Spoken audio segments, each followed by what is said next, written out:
আসসালামু আলাইকুম। কেউ নাই দেখার মতো, আছে শুধু রাজনীতি। কে আসবে ক্ষমতায়? রাজনীতি হলো মানুষের জন্য, ভোট পেতে হলে মানুষের কাছে আসতে হবে। জামাত বলেন, বিএনপি বলেন, এনসিপি বলেন, সবার আগে দেশ।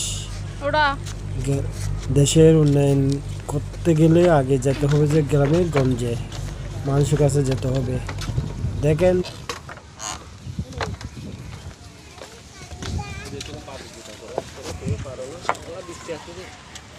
আল্লাহ আল্লাহ আল্লাহ